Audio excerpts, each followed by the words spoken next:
Hello and welcome to my video. Please do like and subscribe if you aren't already. I've said that, of course, for those of you that do comment, that it makes you smile every time I say that at the beginning. So I thought I don't want to disappoint people. So as we're leading up to Christmas, I better just keep on track with what I usually say. Anyway, it's been rather a cold spell here in the UK. So as you can see, I'm rather cozy and warm in my layers.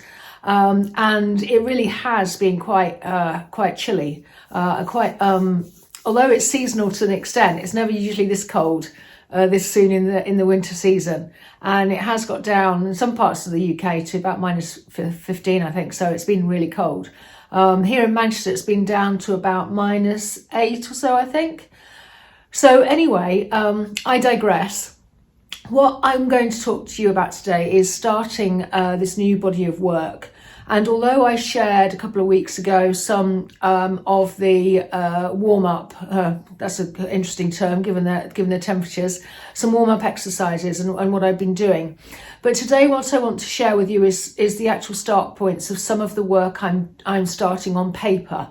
And it's kind of come to my mind really that working on paper as well as working on cradle, panel and canvas is quite important for my practice, and I do quite enjoy the immediacy of working on paper.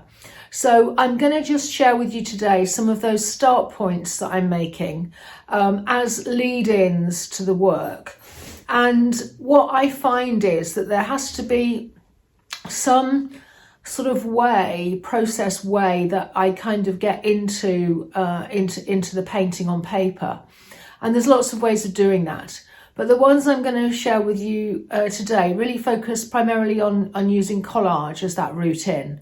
And there are, of course, lots of ways that you can sort of start.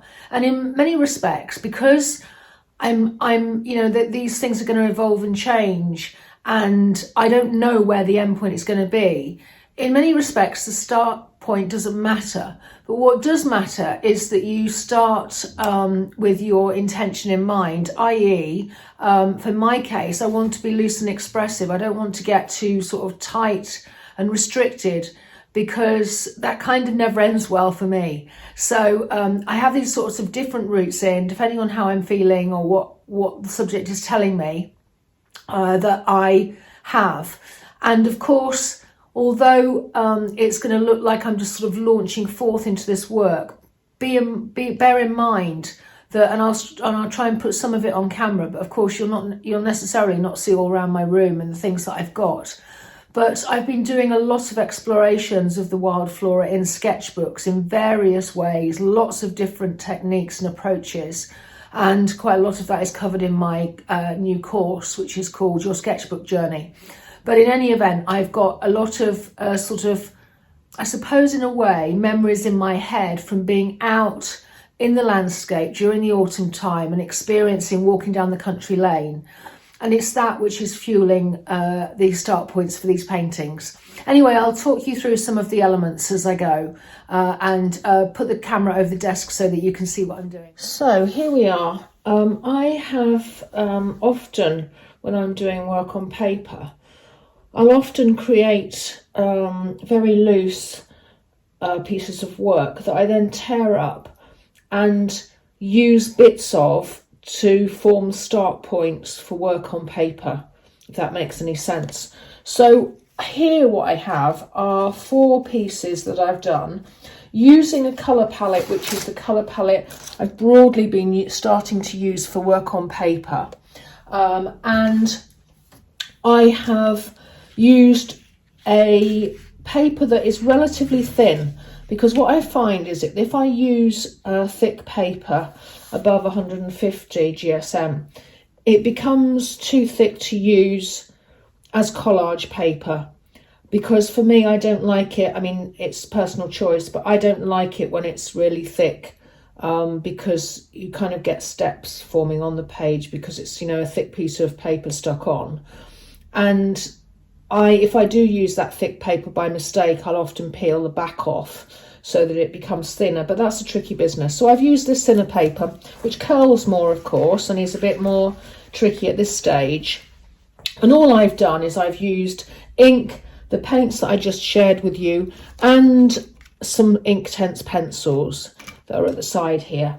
And I've created these loose pieces which are not in any shape or form anything other than me sort of thinking on the paper, if you know what I mean, sort of thinking out loud, but the out loud bit instead of my voice is actually onto the paper.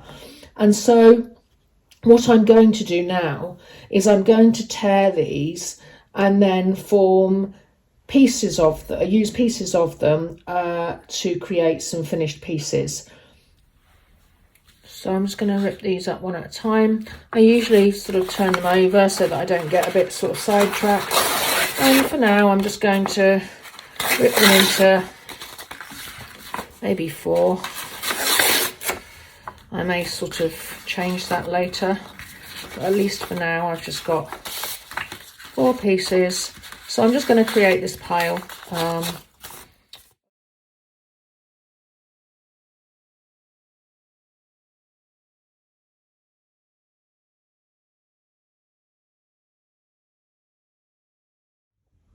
So here are the other paper pieces I'm going to be working on. So I've got 2 different sizes here. This one is 21 centimetres square inside the taped area. And this one is a A4 inside the taped area, which is 21 centimetres by just under 30 centimetres, 29.7 centimetres. So 2 different sizes there. And what I'm going to do with these pieces is slightly differently.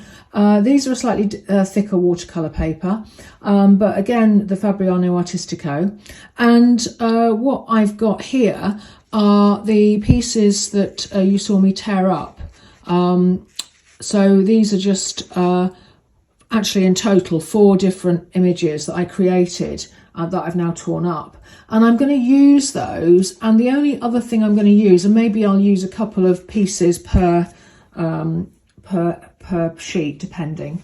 I have this thing that I want to include text in these. So I've got a variety of text. Some of it is cut out from magazines or newspapers, as in these. And some of it is my own handwriting on different types of paper, and some of it is stencils as well. And I just wanted to have a variety there. I don't know how I'm going to use it there.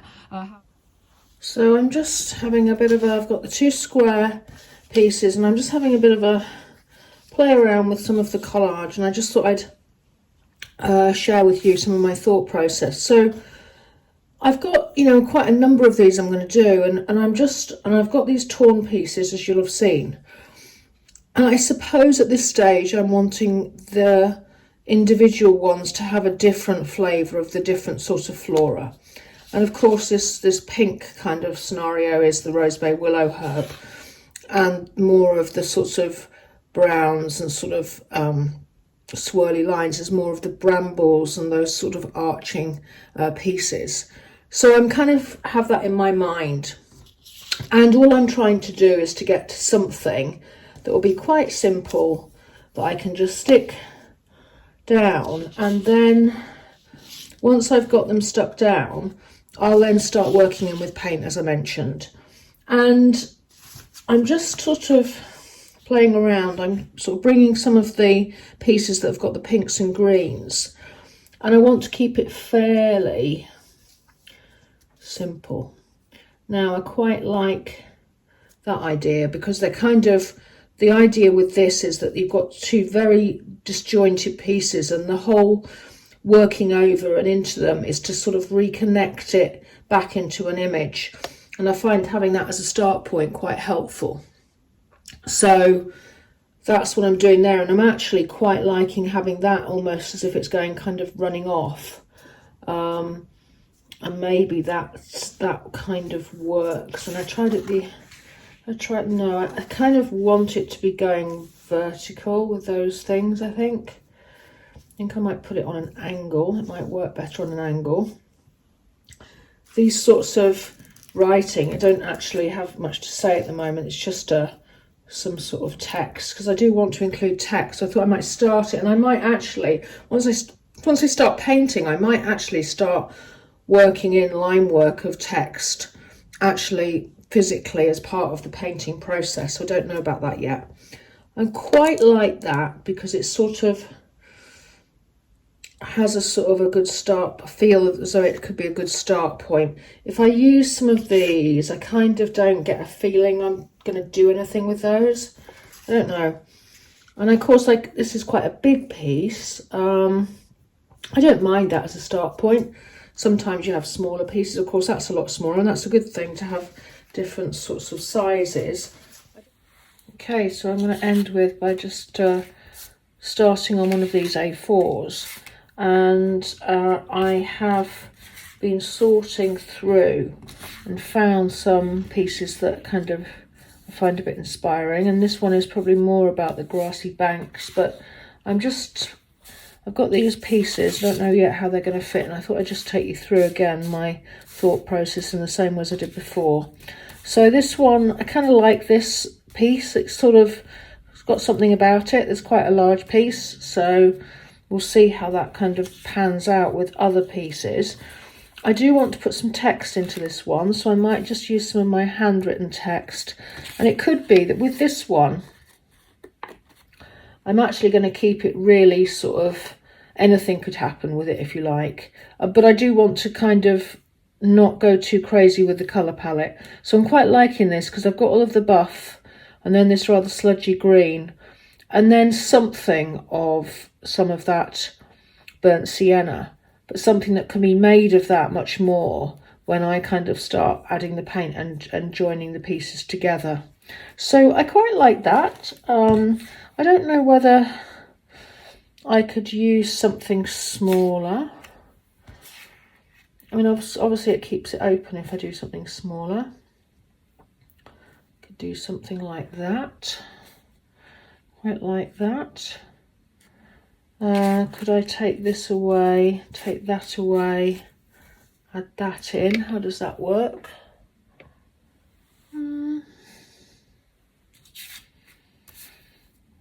Then I've got to add something in. Yeah, I suppose that does connect to a point. Not sure about this. It's different, but it's still got lots of line work like that one. Whereas that one is a bit more different. I know it's got that, but it's got this sort of stuff going on and a much more sort of loose use of paint, but yet it connects in. So I can imagine being able to connect that. So I just wanted to finish by sharing with you these 4 pieces that are the A4 pieces, and I have stuck down the collage in the ways that I described and shared with you when I was talking you through a couple, and they're now ready for paint. And it's interesting because at this point you might look at them and think, well, they look like a complete dog's breakfast, and that is kind of the point. You don't want to get too thinky at this stage. I find that it's nice if you can just see there's a relationship between the bits that you've added, nothing more than that. And of course they're going to be simplified, and the whole point is connecting the things together in the subsequent layers and, you know, sort of potentially simplifying as well. The main thing at this stage is just to have things that do have some sense of connection. And so I think you can see there's a colour and a mark making that connects them. Similarly with that one is very much about something in particular about the wild flora. If anything, this is the least sort of coordinated or held together at the moment, but that will change once we layer over with the paints and the mark making. Anyway, that's what I want to do as a start point. And I think, now I'm ready to, first of all, develop a colour palette and see how I can work that in, and then work over. So thanks very much for watching. Thank you so much for being with me through 2022. I wanted to wish you all the best of Christmases and all the very best for the new year ahead. And yes, so carry on watching, like and subscribe, and love to hear your comments. Thanks a lot. Bye-bye.